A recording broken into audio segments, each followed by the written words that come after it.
Hello everyone, welcome to the latest edition of the Front Page. This week we'll be looking at episode 1 of Champions Full Gallop, episode 2 of Arc v Flutter and episode 3 of British Success in Ireland's Classics in 2024. My name is Lee Mottershead and I'm joined by two stellar Racing Post colleagues. First of all, here in the studio, back from a well-deserved holiday, Maddie Plale. Hello, Maddie.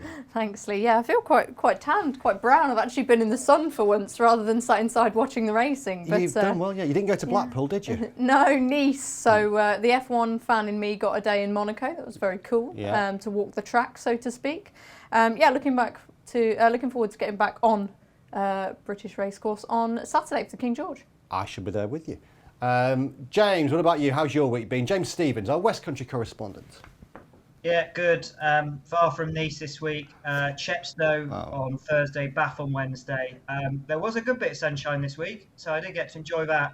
But it's back to usual British weather, unfortunately. But no, I've been watching all the racing, enjoyed it, and I have to say, I've watched the Champions Full Gallop. I watched the Market Raisin Summer Plate. God, I wish it was October already. Yes, James, racing preferences. Not hidden there for a second. It will be October soon, but before then, you're going to get plenty of jump racing on your screens through, as James referenced, Champions Full Gallop, which had its first airing on Friday at 9 p.m. on ITV1. It's racing's, what racing's hopes will be, its answer to Drive to Survive. Like every sport, racing has wanted one of these docuseries. Most sports seem to have had one by now. Cycling, tennis, golf, athletics, all had their own docuseries. Well, racing got its hits on Friday.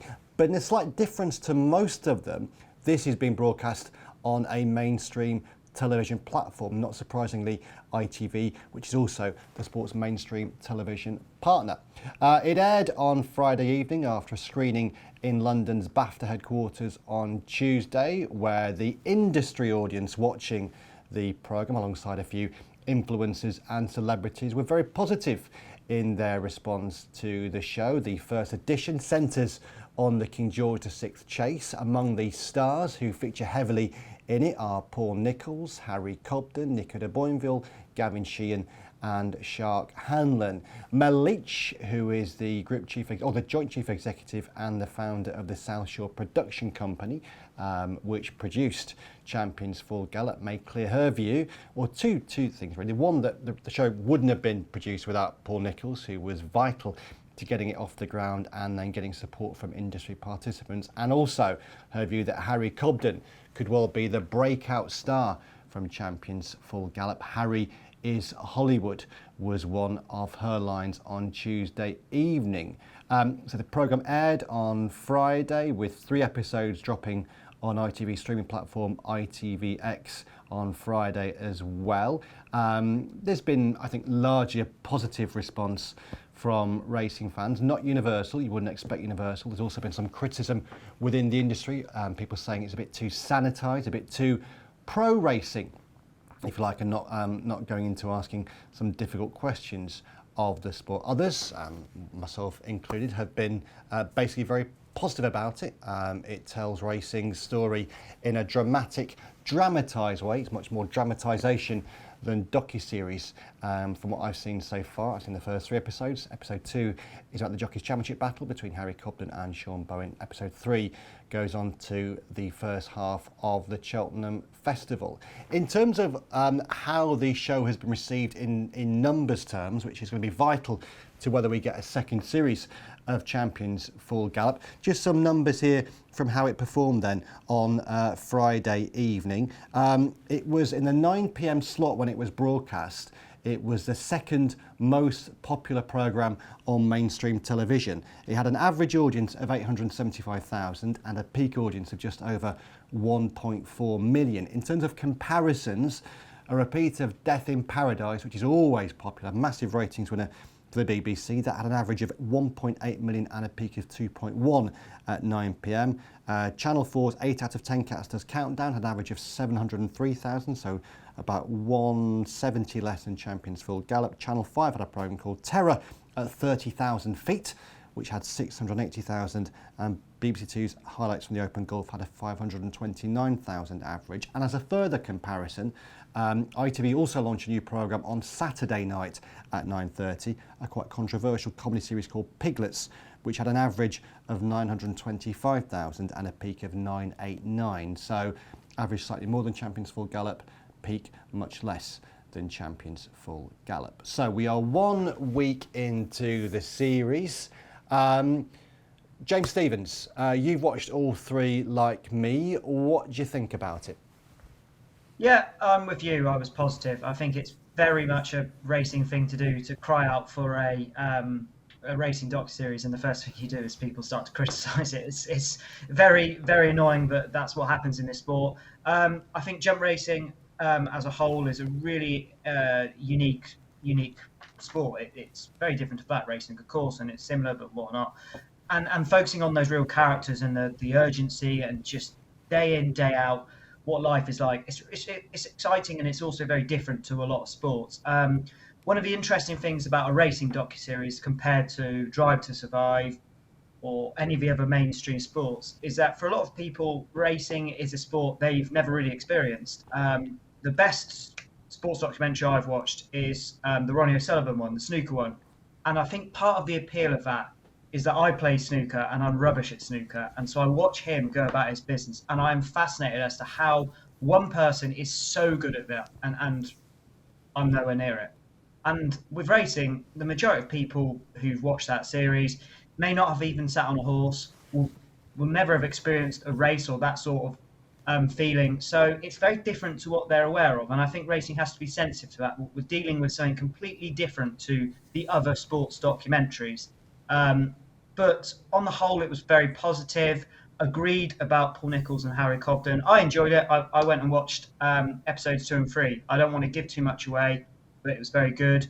I mean, look, if I was to critique it, I would say the thing that I like most with these sort of documentaries is that real fly on the wall element. And we've got bits of it. There's a section in the first episode where you're hearing them at the start talking about Shishkin, who had refused to race at Ascot. And when you're hearing the jockeys at that level of detail, it's really interesting. And even understanding that sort of element of why they might not want that horse to start, and it improves their own chances, that's interesting. But I think as an audience, when you see something you're not meant to really see or really behind the scenes, I think it's really fascinating. And I think that's going to be the key to driving this forward. I'd like to see perhaps a little more from the industry people rather than the presenters. I thought that was a little bit geared towards them a little bit too much, but they are trying to sort of sell the stories a bit more and clue the various elements together. On the whole, it's very, very good. The one takeaway I had from it all, though, was that they put it together in such a way which really built up the characters. And it felt almost like the sort of show which would do really, really well in America. So interested to see what they do with it going forward. It was a sort of building up the characters, telling the stories, almost like the sort of the Wrexham documentary in many ways for that. So I hope they have a look at going abroad, because I think it would really appeal with an international audience the way it's gone about its business. But yeah, a really good start, and I do hope this is a series that will continue to go on, because they have done a lot of the groundwork for explaining what, you know, in 2 and 3, I don't want to give too much away, but the champion jockey race, interesting enough, they have to explain how that all works. When you know the characters and you know what happens, it makes it easier just to let those people be natural. So no, very positive. Yeah, actually, that point, James, you make about international is interesting, because one of the pluses of the way they've done this show is also, I suppose, potentially one of its negatives, in the sense that because it has been produced for ITV, it gets that mainstream television platform, which immediately means it has a far greater reach and a greater ratings pull than shows like Drive to Survive or Tour de France Unchained, which are limited to a streaming platform. But of course, those streaming platforms, your Netflix type platform, is an international platform, whereas ITVX isn't in the same way. So I guess if they were to do that, they need to find a partner to do that with. But it's interesting you think that the jump racing element could be sold abroad, and also that what you said about the stars there, and Mel Leach was saying on on Tuesday evening, one of her big ambitions with this is to make jockeys famous. And all this comes at a time when we've heard Great British Racing talking about through premierisation, they want to make jockeys famous. I mean, this is presumably or probably the best chance the sport has had of doing that, of making them as famous as they were back in the 70s and 60s and 70s when there were 3 TV channels and everybody knew who Willie Castle was and Lester Piggott was. And I guess Harry Cobden does look the obvious candidate for that. He really seems to get the concept of what's being done here and embraced it. You think it's realistic, James, that jockeys will be made more famous through this? I think I don't know what classifies as famous and celebrity status and things like that. I think that they focus on the right people. I think Harry Cobden is really good on the show. He speaks so well. You see the different sides of him. Agreed about Paul Nicholls. I mean, he's just a fascinating sort of person to watch because he is so competitive and he puts so much into it. And the people around him speak so interesting about him. So really good character. And I think he's probably the person I think you come away thinking most about because, I mean, certainly in the later episodes, I mean, the third episode I watched last night, Cheltenham, if you remember Ginny's Destiny and Grey Dawning, there's a bit where they focus on those two camps going towards that race and watching that race live. That is absolutely fantastic bit of television because you know how competitive Dan Skelton and Paul Nicholls are. But in terms of jockeys, you're right. They are the people who I think are the most likely to be warmed to by the public because they're the ones going up week after week, sat on the horse, putting their lives at risk. They're the ones whose decision-making affects the races. Harry Cobden and Sean Byrne, 2 really good people to focus on. We know how the Jockey Championship twists and turns, and we know that these people as well are going to be appearing on the major Saturdays week after week, which is important because for all it would be nice to profile certain other jockeys who perhaps have, you know, really unique stories to offer, I think there's an important element that you are seeing the absolute pinnacle of the sport. And so you've got good characters and people who are very, very good at what they do. So from that perspective, I think it definitely works. And yeah, it does work well. You do get to know these people well, and you get to see that competitive side and the weighing room. You know, this is a place where the public haven't been taken. It's only really discussed, even within the media. It's still sort of unknown, this sort of place in the racecourse where, as journalists, we've been around for years and media, whatever. That's a place you just never know. You can't comprehend really what goes on there. So opening that door, really interesting, because even though a casual fan who will be watching this program might not know the intricacies of the weighing room, just that sense of seeing something you're not meant to see, I think it really has a big appeal. And it's what's done so well with the documentaries that have been successful. Yeah, I think that's absolutely right, Maddie, isn't it? That those shows that we've referenced earlier in the programme, they have been a success because people want to see more about those sports. They want to, as James said, be taken to places they wouldn't normally go. And the point I want to get across in my column in the Post today is that this has, in some ways, sort of whetted our appetite to what we would like to see. Those conversations down at the start before the King George were made for really good TV. As James said, we've been taken inside the weighing room. We've heard conversations with trainers as they were speaking during races because they were mic'd up.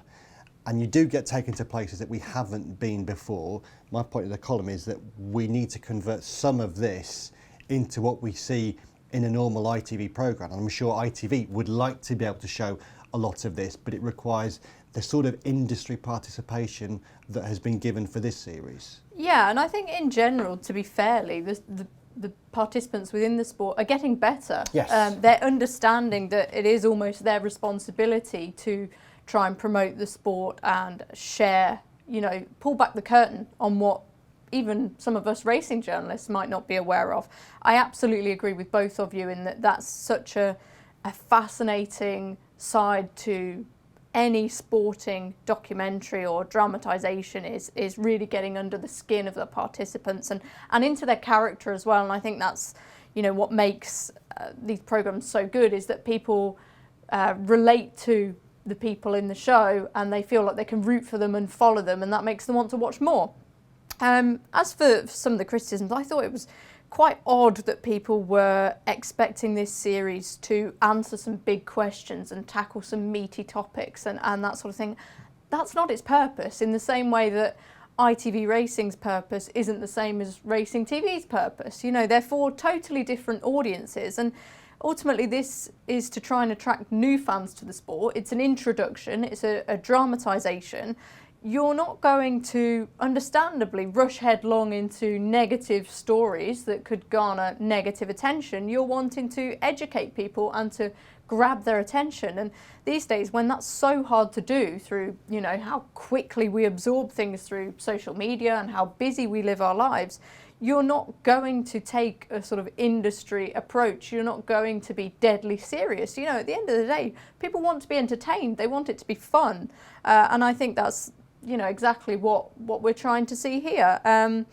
As we know, I'm a big Formula One fan, and you referenced in your column about miking jockeys and trainers up, and I agree that insight is just priceless.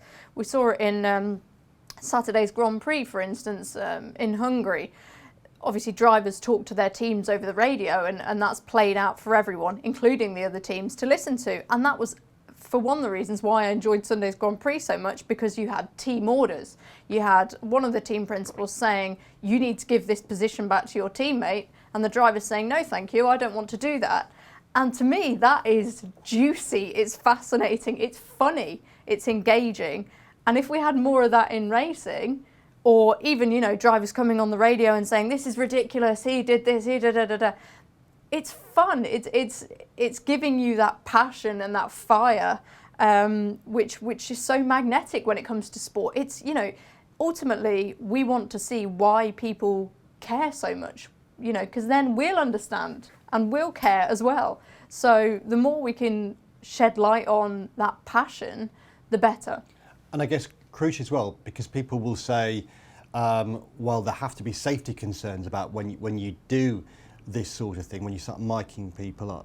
But I'm sure in Formula One this is the same thing, is that I don't imagine that the drivers, who are the ones taking the risks, are doing anything that they wouldn't be doing normally. They're just mic'd up while they're doing it. If anything, Lee, it's probably more difficult because they have to actually press a radio button. Yeah. So in order to communicate with their teams while they're driving at, you know, 150 mile an hour or whatever, they actually have to press a button. And if they want to have a rant on the radio, that's their choice to broadcast that out there. And sometimes they'll say, save the conversation for later. You know, we don't want to give this information away. But they're still having to do something while they're driving at God knows how fast. So if they are able to do that in the dangerous, you know, cockpit, then perhaps racing can find a way to do it too. Yeah, particularly as jockeys wouldn't be doing anything they wouldn't do otherwise. No. No one's saying that they should have a conversation with Ollie Bell halfway through the Nunthorpe Stakes. No. It's just a case of... Although I would like to see that. That'd be good, yeah. But we're just basically asking to hear what they're saying down at the start, during a race. Or even before, in the paddock, that would be the great thing, wouldn't it? Getting those thoughts. Or debriefs, I love that. I mean, when us journalists, we're quite nosy, I love hearing a jockey come back in, and sometimes you hear the odd word they say to the trainer, and that sort of thing is gold. It doesn't actually necessarily need to be during the race. You know, it'd be fascinating if you heard Harry Cobden, for instance, go, Nico, I'm up the inside, or, you know, when you have jockey cam, you often hear jockeys shouting or even swearing sometimes, and I think that just brings the whole experience to life. But we've got so much more than that to offer as well. Like you say, like James has said, put them in the weighing room, put them in stewards' inquiries, as we have already seen. Everywhere, I think the more access, the better access we can get, the better racing is going to look, as long as everyone behaves themselves within reason. I absolutely agree. That then was our review of Champions Full Gallop episode 1, and the first episodes are available to stream now on ITV episode 2 at 9 p.m.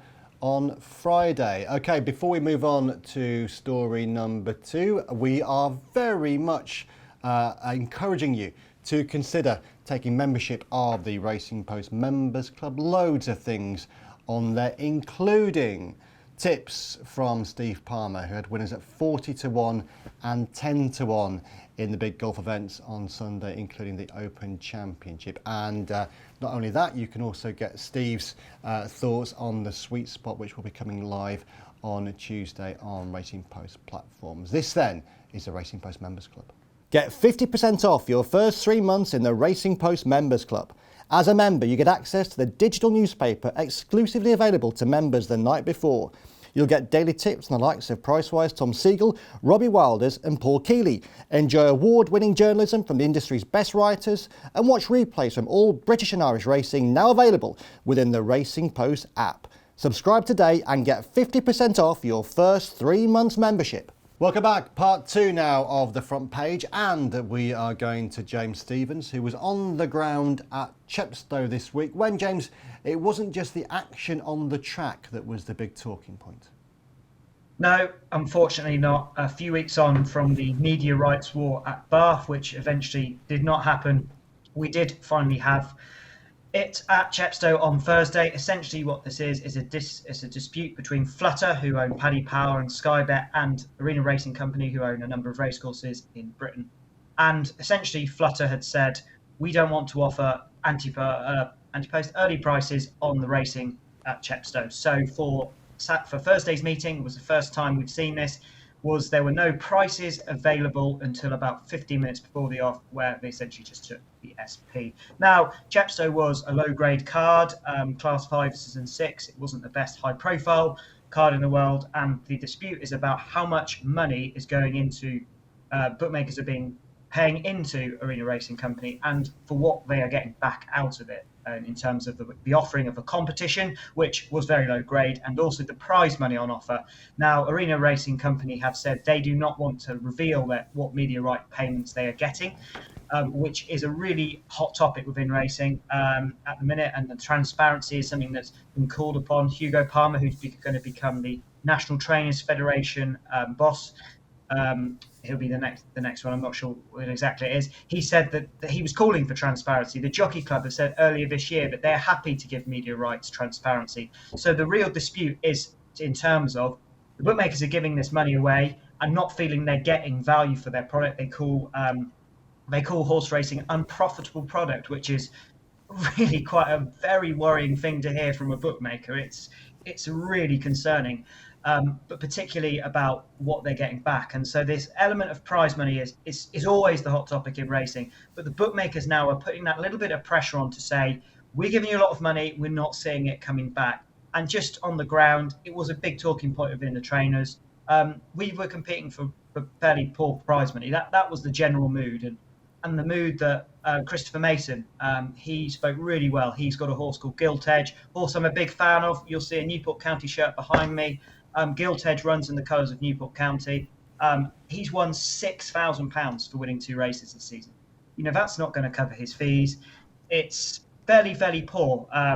And making money at that lower end of the sport is a massive challenge at the minute. And Chris said that if you imagine racing like a brick wall, that bottom element of that brick wall, when that comes down, i.e. the lower grade, that's when the whole sport begins to crumble. So there's pressure from all sorts of parties to bring this together.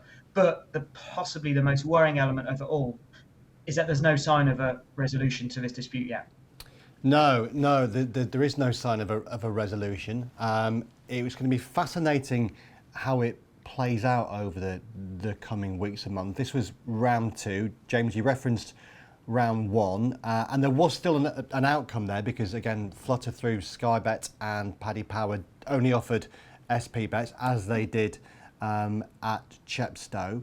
Arc made no comment on this occasion, but interestingly, Ian Brown, who is the chief exec of Flutter's UK and Ireland divisions, actually spoke about this without speaking about it at that BAFTA launch of Champions for Gallop, because he referenced how he felt one of the key aims of this project, Champions for Gallop, was to try and boost racing's audience, solidify the existing audience and bring in new fans at a time when, in effect, they see racing as a declining sport and a declining betting product. And he spoke about the fact that the dynamics, that the racing and betting had shared challenges, not least the dynamics that leading to declining field sizes, that in turn lead to declining stakes, that in turn lead to declining revenue for this fantastic sport. And then he said, and that's just for the funding flows that are clear and transparent. Now, not everyone in the audience, you know, Vanessa Phelps and Darren Goff might not have got that was talking about media rights, but all the industry bods in the room will have done. It was a pretty powerful point, but these contracts with Arc run until the end of 2027. We're soon going to have restarted conversations, or racing will hope there will be, on levy reform. Bookmakers will know that one outcome of that is likely to be they have to pay more in terms of levy, and they'll want to pay less in terms of media rights. And Maddie, the point that James made there about transparency is interesting, because it feels to me partly a tactical move from bookmakers, because they know that participants, owners, trainers, jockeys, racing staff have all been frustrated about the lack of transparency, particularly in terms of Arc racecourses, and they will know by raising this transparency argument, in effect, they will bring participants on side with them in this battle with Arc. Yeah, exactly. I covered the evening in the first instance with Bath, and it really was explosive news. It was unprecedented. You know, nothing like this had ever happened in racing before. When it came to bookmakers, initially they weren't going to offer prices at all, and then of course they rode back on that to offer SP only. And part of that was because Arc CEO Martin Cruddas threatened legal action, and I presume that's again why the SP only has come up again. This isn't the first time that bookmakers have taken action as well in sort of engaging in this media rights battle, given that they've given up various concessions. Paddy Power with their best odds guaranteed offer, they've basically said that they're having to make these changes because of how much they're being stretched due to the lack of transparency on media rights and racing as a product. So it really is a huge discussion. We know how important stakeholders bookmakers are. You know, they determine much of the prize money that gets injected into our sport through the levy, etc. So it's just a really huge, this is a huge story that's going to rumble on, and if it keeps happening, then something's going to have to change, because you can't keep pushing and pushing and there not be any consequences. As you say, the levy talks that fell to bits to the end of Julie Harrington's, well, she's still in position at the moment, but before it was announced that she was leaving the BHA, fell apart, partly due to this. And they're going to continue with a new government, so there's so much more uncertainty surrounding these media rights as well, and how that's going to engage with just a very challenging, different outlook for racing. So it's really fascinating, but it's certainly not a good thing that you know there's so much friction between two real key stakeholders in our sport. Yeah, absolutely right. And so we've had 2 rounds of this, and as Maddie says, there's every likelihood round 3 will be not far off in the future. Very close in our particular future is our final story. Before then, though, a quick commercial break.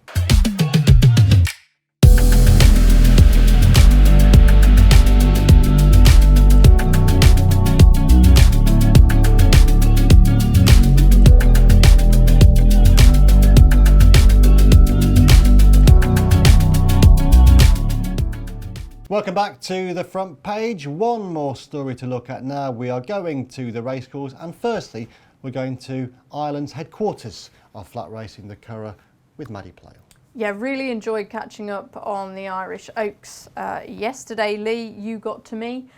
Huge winner for Hector Crouch, and another Irish Group 1 winner this season for Rafe Beckett after Blue Stocking took the Pretty Polly, of course. A change of tactics from when she won the Lingfield Oaks trial and when she ran in the Ribblesdale. She had been raced more conservatively on other occasions, but she didn't travel particularly well in the midfield. She was one of the first fillies under pressure, but just responded really gamely to her jockey's urgings and came away for a comprehensive win in the end over Content for Aidan O'Brien and Ryan Moore. As I say, one of the features of this season has been how successful British trained horses have been in these Irish Group 1s. Of the 6 of them so far, 4 of them have all been won by British trained horses. So you obviously had Rosalien and Fallen Angel in the 2 Irish 1,000 Guineas, and then you had Blue Stocking in the Pretty Polly, and now You Got to Me in the Irish Oaks. So this is a real trend that we're seeing. And also the top 3 in the Group 2 Sapphire Stakes at the Curragh were all trained in Britain. That was a similar story in the Greenland Stakes earlier on in the season. That was a race dominated by British talent. So there's not much depth, particularly to the sprinting ranks in Ireland, but also to their other divisions. Of course, White Birch won the Tattersalls Gold Cup. He's been on the easy list for a little bit now. And Los Angeles is the other one who won the Irish Derby. So it's a really fascinating picture. It's something we've seen in recent years with British trainers going over to Ireland and scooping these Group 1s, but I don't think it's quite been as pronounced as we've seen this year.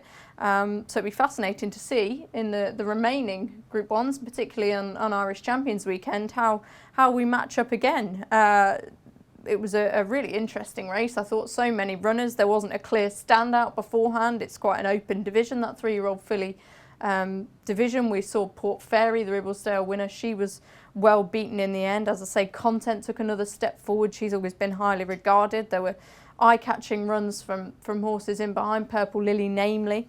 But yeah, it was Rafe Beckett coming out on top again, and great to see another name up in lights in Hector Crouch. He's been a key part of that operation for some time now, and great to see him after Ross Orion enjoyed that homecoming win on Blue Stocking that he got his chance to shine. She's a very likeable filly, stays very strongly. Maybe they'll explore that option further down the line, but a great race and an interesting talking point, I think. Yeah, James, a lot of soul searching within British racing about the quality of our equine talent pool at the moment. So I guess we need to accept positivity where we see it, and the point that Maddie has made there about British success in Ireland this season is one that is welcome. And of course, I guess the other big point is that what we've seen again this weekend in terms of Irish performance is that Aidan O'Brien is dominating Irish flat racing in the way that Willie Mullins dominates Irish jump racing, probably even more so.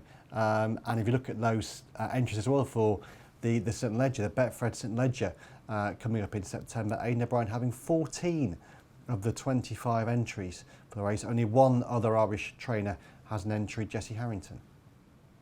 Yeah, some really good results over the weekend. I think, not sure I'll be backing Britain to win the Pressbury Cup on the back of it or anything like that. But yeah, it's a good weekend, and it's great to see British trained horses go over to Ireland, or indeed anywhere really, and travel and win overseas.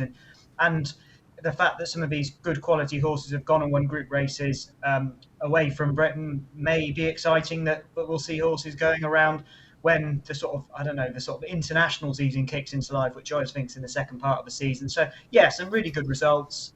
You mentioned the St Ledger. Yeah, it does look like Aidan O'Brien is particularly strong.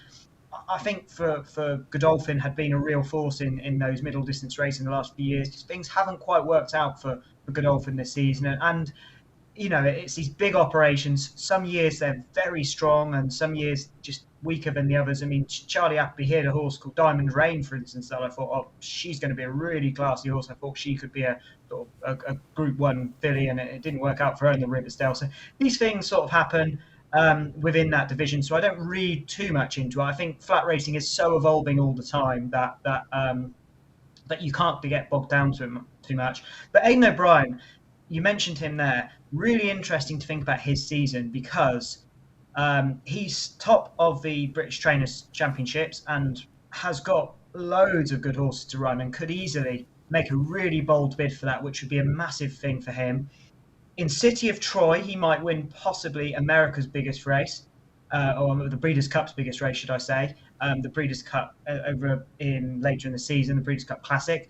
But in Tower of London now, who looked really good on the weekend, he's now also got a Melbourne Cup contender. So the season he is having is potentially very, very good.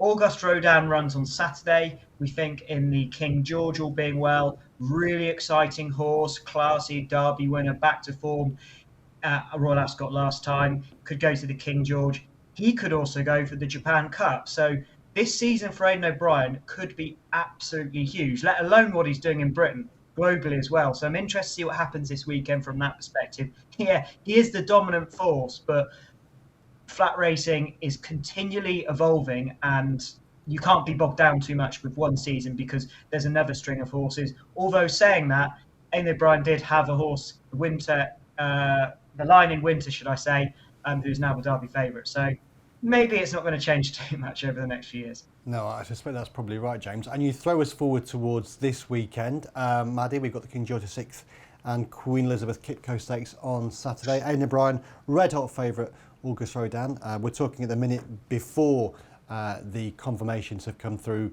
at noon on Monday, but we're expecting August Rodin to lead the Ballydoyle charge with City of Troy kept back for the Jumpman International at York on middle of August. Maddie, August Rodin, Rebels Romance, Blue Stocking, Dubai Honour, Sunway, probably not a vintage King George, but a good King George on Saturday. Would you be a backer of August Rodin at just over evens? I can never back this No. horse. I just can't trust him, Lee.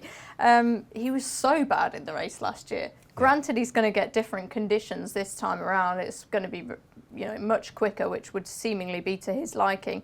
But just given his in and out profile, he's been a little bit better recently. Obviously, that second in the Tattersalls Gold Cup wasn't so boom or bust. And then last time at Royal Ascot, I think everything worked out for him perfectly there. He was towards the front end at quite a slow pace. It was a nice trip for him. This is over an additional couple of furlongs, obviously back up to the 1.5 miles from the 10 furlongs. So I'd be wanting to take him on, although saying that, like you mentioned, it's not the strongest race we've ever seen. So it's who do you go with? I was really looking forward to seeing Isle of Jura here, so I'm sad that he's obviously sidelined. Rebels Romance is an extraordinary horse in really what he's achieved. In terms of, he's a Breeders' Cup Turf winner. He won the Champions and Cheaters Cup in Hong Kong last time. That was a huge global win for Godolphin, and he's also strutted his stuff on the global stage many times before. So he's a real key contender for me, and obviously could be a pace angle too. I'm going to wait and see how the field shapes up. But interesting that William Haggis is throwing Dubai Honour into the mix, and good on him, because we need horses like that. They're good barometers for form, and they're very talented in their own right. Yeah, couldn't agree more. Smashing horse, Dubai Honour. James, you with or against August Rodin at the likely prices? You have to take him on. I agree with what Maddie said there. He is a very, very good horse and quality, but there's just that element of inconsistency, which in the King George we found out because there's so many good horses into it. I'm with Maddie. I'm going to sit on the fence and say I want to see the final fields, because there could be a supplementary entry thrown in, and the pace angle is still up in the air. So I'm going to sit out, but I'm going to want to take him on, possibly with one of the 3-year-olds who get a bit of weight. But fascinating race, really good card Ascot on Saturday. So very much looking forward to it, and jealous that you two get to enjoy it and I don't. Well, you had Chepstow, James, and there'll be that first Cheltenham meeting. And you've got Cheltenham. Yeah, there'll be Cheltenham Back end of October. Don't worry. Okay, so I'm pretty sure that the guys and girls on the show next week will be looking back on the King George. My immediate now is to look back at what we've just discussed and pick out a winning story, and I'm going to keep it nice and quick this time. I've not given myself the winning story in ages because of the old guilt complex. But on this occasion, I think Champions Will Gallop probably merits it. Big moment for racing. Racing's long wanted its own Drive to Survive type programme. Now it's got one, and let's hope it's a success and that Series 2 comes along next year. So, with that, James Stephens in Cheltenham, go throw a few darts now, mate. You're done for today. Thank you. Late. And Maddie, do you throw darts? Badly. Thank you anyway. I don't throw darts. Maybe I should try. Maybe by the next time I do the programme, I'll be able to report back on that. But until then, thank you for watching. See you soon. Bye-bye.